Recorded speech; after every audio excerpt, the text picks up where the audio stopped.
how it is possible to produce this type of bag from natural fiber? मैं बताना चाहूँगा कि हमारी संस्था जो जूट और दूसरे अन्य रेशे जिनमें हेम, फ्लैक्स, रेमी, ये जो महत्वपूर्ण रेशे हैं उन पर हमारा रिसर्च चल रहा है। और उसमें महत्वपूर्ण एक रिसर्च अभी विगत 2 वर्षों में किया है कि जिससे कि हमने वेगान लेदर विकसित किया है। আমরা সাধারণত জানি মানি ব্যাগ বা পার্স যেগুলো লেদার থেকে তৈরি হওয়া সম্ভব, কিন্তু পাট থেকেও সেগুলো তৈরি হওয়া সম্ভব। হ্যাঁ, সেটাই সম্ভব করে দেখিয়েছে আইসিআরের নিনফেড, অর্থাৎ national institute of natural fibre engineering and technology, যার সংক্ষিপ্ত নাম নিনফেড। আইসিআর নিনফেড প্রায় 85 বছরের পুরনো একটি ইনস্টিটিউট। এখান থেকে কৃষকদের স্বার্থে করা হয় বিভিন্ন ধরনের কাজ, এবং আইসিআর নিনফেডের প্রযুক্তি ছড়িয়ে রয়েছে সমগ্র বিশ্বে। বর্তমানে আমরা চলে এসেছি আইসিআর নিনফেডে। আমি দেবস্মিতা, কৃষি বার্তায় আপনাদের সকলকে জানাই স্বাগত। বর্তমানে আমাদের সঙ্গে পেয়ে গেছি আইসিআর নিনফেডের ডিরেক্টর স্যারকে। আমরা স্যারের সঙ্গে কথা বলে জেনে নেব কিভাবে পাট থেকে এই ধরনের ব্যাগগুলি তৈরি করা সম্ভব হচ্ছে। নমস্তে স্যার, आपका परिचय। धन्यवाद। मेरा नाम डॉक्टर DB साक्यवार, निदेशक निनफेड कोलकाता। अच्छा sir, we know that these parts or money bags are producing from leather mainly, but how it is possible to produce this type of bag from natural fiber? मैं बताना चाहूँगा कि हमारी संस्था जो जूट और दूसरे अन्य रेशे जिनमें हेम, फ्लैक्स, रेमी, ये जो महत्वपूर्ण रेशे हैं उन पर हमारा रिसर्च चल रहा है। और उसमें महत्वपूर्ण एक रिसर्च अभी विगत 2 वर्षों में किया है कि जिससे कि हमने वेगान लेदर विकसित किया है। इसमें जो फाइबर से हमने नॉन वोवेन टेक्नोलॉजी यूज करते हुए एक स्ट्रक्चर बनाया और उसके बाद रबर टेक्नोलॉजी करके उसको हमने फ्लेक्सिबल लेदर, जो कि हमारे जानवर से प्राप्त होने वाले लेदर का एक अल्टरनेटिव होगा। अभी ये शुरुआती दौर में हमने इसका जो कुछ प्रोडक्ट बनाए हैं उनको हमें मार्केट में ले जाने की प्रक्रिया चल रही है और हम आशा करेंगे कि अगले 1 या 2 वर्ष में हम इसको कमर्शलाइज कर पाएंगे। Sir, how much take times to produce this type of bags or these types of vegan leather? Actually देखा जाए तो इसको हम इसके 2 मेजर प्रोसेस हैं और नॉन वोवेन एक सीड बनता है और उसके बाद इसको हम एक लेदर जो हमारा नेचुरल रबर है उसके साथ प्रोसेस करके और एम्बॉर्डरिंग करके हम प्रोडक्ट बना सकते हैं। और ये जो है 1.5 साल में हमने अभी डेवलप किया है और अभी हम इसको कमर्शलाइज कर रहे हैं, जैसा कि मैंने पहले बताया। सर, ये मार्केट वैल्यू कितना है वेगन लेदर?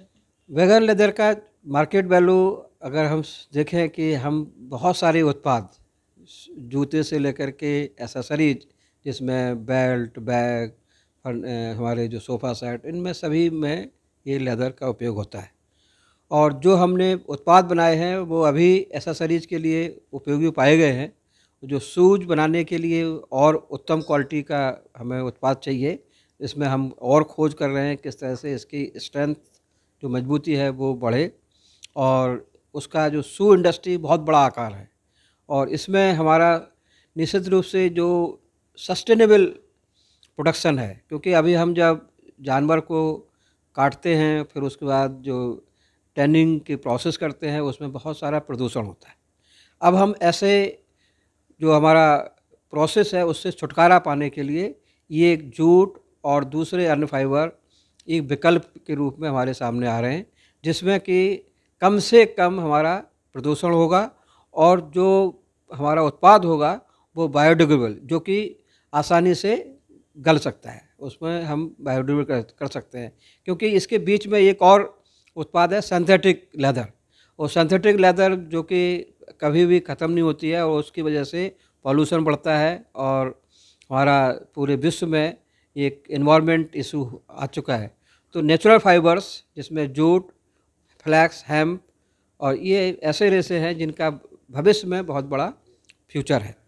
और अगर हम जितना भी उपयोग करेंगे और जो हम बाद में छूटता है, ये गल जाता है और एनवायरनमेंट को नुकसान नहीं पहुंचाता है। यही सबसे बड़ी इसकी पहचान है, यूएसपी है, और आगे भविष्य में इसके बहुत सारे उत्पाद हम बना पाएंगे और ये लेदर को हम रिप्लेस करने में मदद होगी। How farmers will involve with this project and is it beneficial for farmers? Actually देखा जाए, जब हम सप्लाई चेन मैनेजमेंट की बात करते हैं, कोई भी उत्पाद बनता है, इंडस्ट्रियल उत्पाद बनता है, तो रॉ मटेरियल हमें हमेशा किसान से मिलता है। चाहे जूट हो, जो जिसका हम पाट बोलते हैं, फ्लैक्स है, हेम्प है, ये खेती करने के दौरान हमें प्राप्त होता है।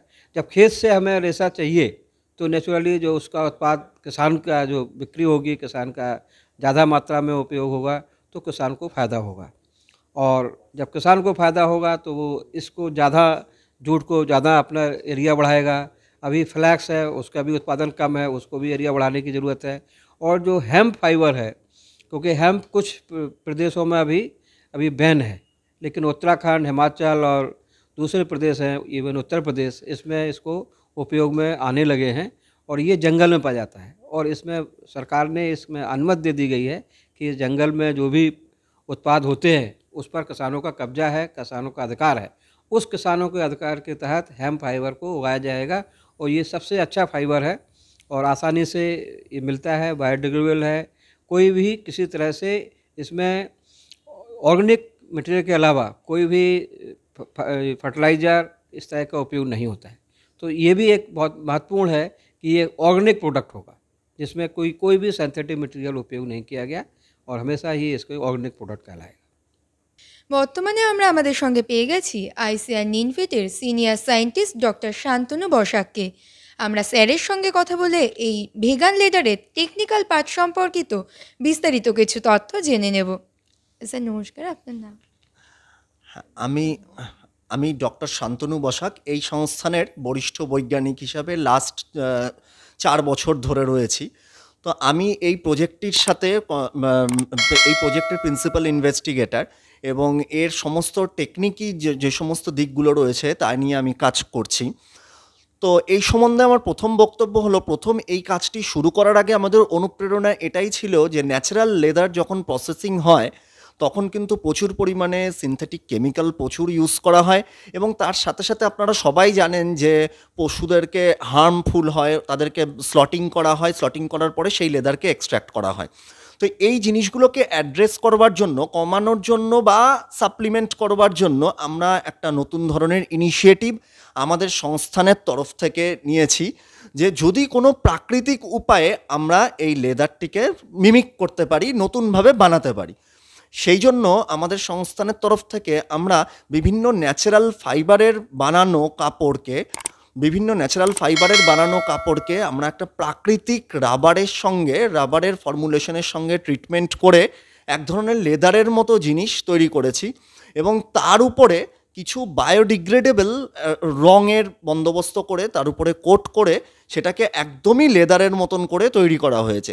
এবার তারপরে এই যে ম্যাটেরিয়ালটা আমরা যেটা বানালাম সেটা কিন্তু বিভিন্ন ধরনের প্রোডাক্ট, যেগুলোতে লেদার নর্মালি ইউজ হয়ে থাকে মার্কেটে, ওয়ালেট হতে পারে, ডায়েরির কভার হতে পারে, ফাইল ফোল্ডার হতে পারে, জ্যাকেট হতে পারে, বেল্ট হতে পারে, ডিফারেন্ট লাইফস্টাইল অ্যাপ্লিকেশন যেখানে এই ধরনের লেদার ইউজ হতে পারে, সেই সমস্ত জায়গাতেই কিন্তু এই ধরনের প্রোডাক্ট, যেটা আমরা প্রাকৃতিক উপায়ে এবং সম্পূর্ণ রকমভাবে কিন্তু মাটিতে মিশে যায়, এই প্রোডাক্ট কিন্তু যদি 6-7 মাস মাটির তলায় রাখা হয় তাহলে কিন্তু পুরোপুরি মাটিতে মিশে যাবে।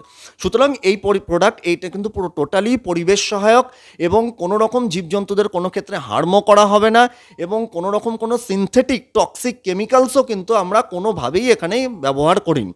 সুতরাং আমাদের তৈরি এই জিনিস বিভিন্ন রকমভাবে লেদারকে হয়তো কমপ্লিটলি সরিয়ে দিতে পারবে না, বাট এটা এক ধরনের নতুন জিনিস যেটা কিছু জায়গাতে লেদারের সাপ্লিমেন্ট হিসাবে ব্যবহার হতে পারে এবং এতে শুধু আমাদের সংস্থানের তরফ থেকে এই জিনিসটির মাধ্যমে একটা সামাজিকভাবে আমরা একটা নতুন বার্তা দেওয়ার চেষ্টা করে চলেছি। এখন 2 বছর হলো এই ধরনের কাজ আমরা করছি, বিভিন্ন প্রোডাক্ট আমরা ডেভেলপ করেছি। আশা করি কামিং আরও আসছে 2-3 বছরে আমরা এই নিয়ে আরও বেশি অগ্রসর হতে পারবো এবং ডিফারেন্ট মার্কেটেও আমরা আমাদের প্রোডাক্টকে নিয়ে যেতে সক্ষম হব। ধন্যবাদ। স্যার, আরেকটা জিনিস যেটা বলবো যে এখনকার দিনে দেখতে পাচ্ছি যে পাট যেটা প্রচুর পরিমাণে এখানে চাষ হয়, কিন্তু কৃষকরা লাভ পাচ্ছেন না বলে পাট চাষ করতে চান না, সেক্ষেত্রে এটা কি কৃষকদের জন্য একটা দরজা খুলে দিতে পারে বলে মনে করুন? হ্যাঁ, কিছু ক্ষেত্রে এটা যেহেতু শুধু পাটের ক্ষেত্রে আমি বলবো না, কারণ পাট ছাড়াও বিভিন্ন রকমের আরও যে সমস্ত ফাইবারগুলো রয়েছে, বিভিন্ন রকম ফ্লাক্স বলতে পারেন, হেম্প বলতে পারেন, রেমি বলতে পারেন, আরও যে সমস্ত ফাইবার রয়েছে সব ফাইবার দিয়েই কিন্তু এই ধরনের প্রোডাক্ট বা এই ধরনের ম্যাটেরিয়াল বানানো কিন্তু সম্ভব। তো কেউ যদি, কারণ আমাদের রাজ্যের হিসাবে যদি আমি বলতে চাই তাহলে বলতে পারি, যেহেতু এখানে পাট একটা সত্যিই খুব অনেক বেশি পরিমাণে উৎপন্ন হয় এবং আমাদের রাজ্যের বেশিরভাগ চাষি এই পাটের উপরেই মানে ডিপেন্ড করে থাকেন, তো সেই ক্ষেত্রে পাট দিয়েও কিন্তু বানানো সম্ভব। এবং এই প্রোডাক্ট যদি আমরা আরও 1-2 বছরে আরও বেশি মার্কেটে নিয়ে আসতে সক্ষম হই, তাহলে নিশ্চয়ই এটা পাটজাত দ্রব্যের একটা নতুন ভ্যালু অ্যাডিশন হিসাবে মার্কেটে আসবে এবং কৃষকদের আরও নতুনভাবে উদ্বুদ্ধ করবে যাতে তারা আরোভাবে পাট চাষে উদ্গ্রীব হয় বা উৎসাহী হয়। পাট চাষ একটা বড় এরিয়া ধরে হলেও চাষিরা কিন্তু পাট চাষ থেকে মুখ ফিরিয়ে নিচ্ছেন, তারা লাভ পাচ্ছেন না বলে। কিন্তু আপনারা জেনে নিলেন যে ভেগান লেদার তৈরি করা হচ্ছে, সেটা কিন্তু ভবিষ্যতে চাষিদের জন্য একটি বড় দরজা খুলে দিতে পারে, যাতে অনেকাংশেই লাভ হবে কৃষকদের। বর্তমানে আমরা পেয়ে গেছি একজন ইন্ডাস্ট্রিয়াল পার্টনারকে, যিনি আইসিআর নিনফেটের সঙ্গে যুক্ত হয়েছেন এই ভেগান লেদারের মার্কেটিংয়ের ক্ষেত্রে। আমরা তার সঙ্গে কথা বলে জেনে নেব তিনি মার্কেটিংয়ের ব্যাপারে আমাদের কি জানাচ্ছেন। নমস্কার, আপনার পরিচয়? मैं Manish Pareek, eco vegan leather private limited से।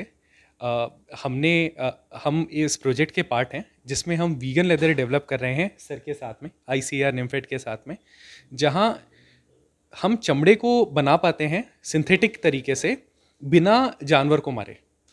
यानी अभी तक जो चमड़े का जो सोर्स होता था वो हमेशा जानवर की स्किन होती थी, जिसको स्लॉटर के बाद में एक टैनिंग नाम के प्रोसेस से प्रोसेस करके लेदर बनाया जाता था।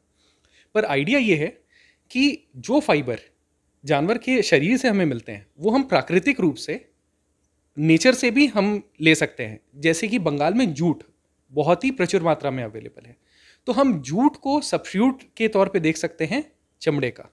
तो ये जो आप प्रोजेक्ट देख रहे हैं, ये डॉक्टर साकेवार सर और डॉक्टर शांतनु बसाक सर के साथ मिल करके इसे डेवलप किया गया है, जो कि काफ़ी क्लोजली रिजेंबल करता है रियल लेदर के स्ट्रक्चर को।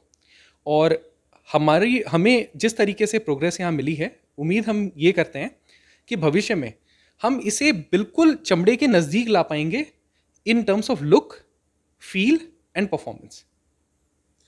वो जो वेगन लेदर का वो जो पार्स और मानी बैग होता है, वो मार्केटिंग कितना है वेगन लेदर का? जैसे लेदर इंडस्ट्री इतनी बड़ी इंडस्ट्री है कि हर रोज़ कम से कम भी 1 लाख बड़े जानवरों की स्किन को इंडिया में प्रोसेस किया जाता है। 1 लाख से भी ज़्यादा बड़े जानवर जैसे गाय और भैंस की स्किन को हर रोज़ इंडिया में प्रोसेस किया जाता है। क्योंकि इसकी स्केल इतनी बड़ी है, इसकी वजह से एक बहुत ही कॉम्प्लिकेटेड प्रोसेस भी बहुत रीजनेबल दाम पे पॉसिबल हो पाया है। उसी तरीके से अभी ये जो टेक्नोलॉजी है नेसेंट स्टेज में है, शुरुआती दौर में है, तो अभी हम इसकी पैसे के मामले में तुलना नहीं कर सकते नॉर्मल लेदर से। मगर ये बात मैं आपको बताना चाहूँगा कि जिस तरीके से टेक्नोलॉजी डेवलप हुई है, भविष्य में जब ये स्केल में आएगी तो ये चमड़े से कम दाम में ही, कम कीमत में ही अवेलेबल होगी।